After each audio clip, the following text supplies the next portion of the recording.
영화 300으로 이름을 떨친 그리스의 도시국가, 또 엘리트 전사의 나라 스파르타. 스파르타는 불과 수백 명으로 수십만 페르시아군을 막아내고 델로스 동맹마저 물리치지만 정작 내부의 적을 이길 수는 없었습니다. 놀랍게도 스파르타를 멸망시킨 원인은 빈부격차로 인한 급격한 인구 감소였습니다. 스파르타는 자유시민과 노예 비율이 1대 20 이상이었습니다. 지배층 수가 적었기에 스파르타는 노예의 반란을 막기 위해 엘리트 전사를 육성하는 데 힘썼죠. 스파르타 시민들은 토지에서 나오는 소득으로 전쟁 장비를 구입하고 자녀 양육비를 포함한 생활비를 냈습니다. 그런데 기원전 3세기경 부유한 소수 가문들이 토지를 독점하면서 시민들이 돈을 벌 수 있는 방법이 사라집니다. 자녀들의 양육 비용조차 감당할 수 없던 시민들은 결국 출산을 포기하죠. 이렇게 되자 시민들의 숫자는 전성기에 비해 9분의 1 수준인 1000명으로 급감합니다. 지배층 수가 급감하자 노예들의 반란이 이어지면서 스파르타는 결국 멸망하고 맙니다. 무려 2300년 전의 일이지만 스파르타와 흡사한 우리 현실 때문에 남일 같지 않습니다. 우리나라 출산율은 2019년 0.9에서 2020년 0.84로 떨어졌으며 특별한 대책이 수립되지 않는 한 앞으로도 더 떨어질 것으로 예상됩니다. 이는 전 세계 출산율 2.4보다 훨씬 낮고 OECD 회원국 평균 1.7, 일본 1.5보다도 더 낮은 수치입니다.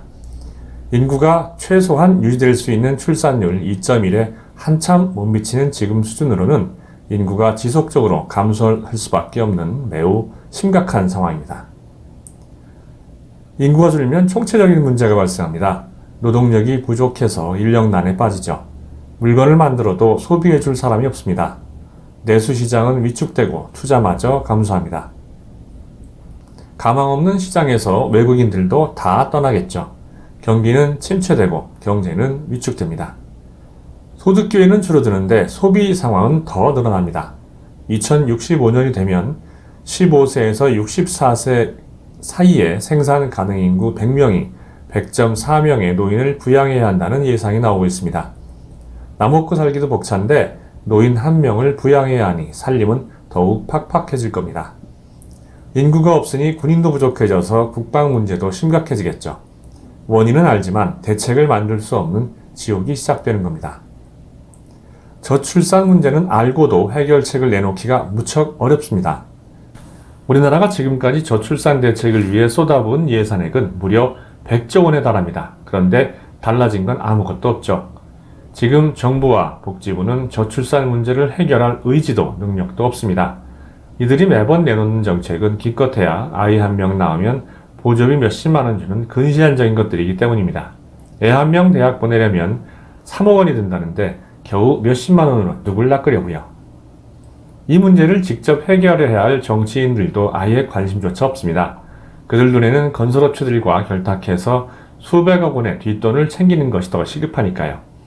정부도 정치인도 손 놓고 있는 동안 공멸의 순간은 점점 다가오고 있는데 도대체 어떻게 해야 할까요? 이러한 상황을 막으려면 달라진 젊은이들의 결혼관, 인생관에 맞는 사회 시스템을 구축해야 합니다. 지금 젊은이들의 삶에 대한 인식은 기성세대와 완전히 다르죠. 대를 잇는다는 개념도 그리 중요하지 않습니다. 이들이 가장 중요하게 여기는 것은 경제적 독립과 일입니다. 경제적 독립과 일에 가장 방해가 되는 것이 바로 결혼으로 인한 출산과 자녀 양육입니다.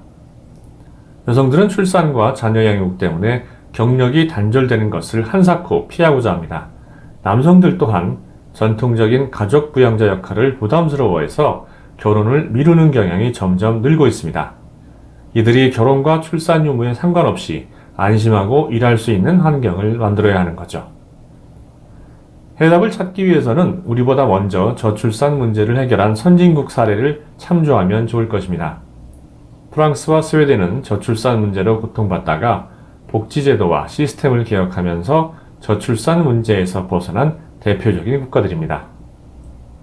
두 나라의 공통적인 해법을 보면 그 기저에는 자녀 양육을 국가가 책임질 테니 안심하고 일하라는 약속이 깔려 있습니다. 프랑스의 경우 정부 지원은 출산 이전부터 시작됩니다. 병원비도 공짜고 교통비와 문화시설 할인 등이 동반됩니다. 세 자녀 가구는 이 밖에도 경제적으로 많은 혜택을 받을 수 있죠. 맞벌이 부부를 위한 보육시설은 국가에서 저렴하게 운영하며 아침부터 저녁까지 아이를 안전하게 맡길 수 있습니다. 출산휴가와 육아휴직 제도도 잘 구비되어 있습니다. 스웨덴의 경우 세계 최초로 남성에게 육아휴직 제도를 적용한 나라고요. 여성은 출산휴가를 의무적으로 사용해야 하며 남편도 이때 의무적으로 석 달 휴가를 사용해야 합니다. 스웨덴의 스피드 프리미엄 제도는 첫째 출산 뒤 30개월 이내에 둘째 아이를 낳을 경우 그 사이 월급이 낮아지게 되면 육아휴직 수당으로 급여를 보전하도록 함으로써 대표적인 저출산 성공 정책으로 꼽히고 있습니다. 결국 근시안적인 재정지원책보다 더 중요한 것은 달라진 신세대들의 결혼관, 인생관, 직업관을 세밀히 분석해서 아이 양육에 대한 부담을 국가가 책임지고 경력 단절이 일어나지 않도록 할 수 있는 장기적인 관점의 지원 정책을 수립하는 것이라겠습니다. 이러한 것들을 실현하려면 우리나라의 후진적인 정치 구조 역시 바꿔야 합니다. 대통령부터 현명한 리더를 세워야겠죠. 리더의 의지에 공명하며 공정한 정책을 실현할 국회의원들을 뽑아서 추진력에 힘을 실어야 합니다. 장기적이고도 근본적인 대책을 마련하도록 촉구해야 하는 거죠.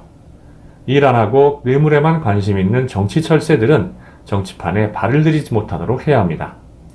여러분이 그들을 바꾸지 않으면 대신 여러분의 미래가 끔찍해질 수밖에 없습니다.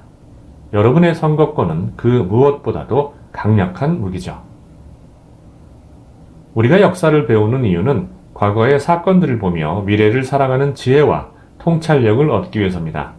스파르타는 저출산 문제가 어떤 결과를 초래하는지 선언적으로 우리에게 보여주었습니다.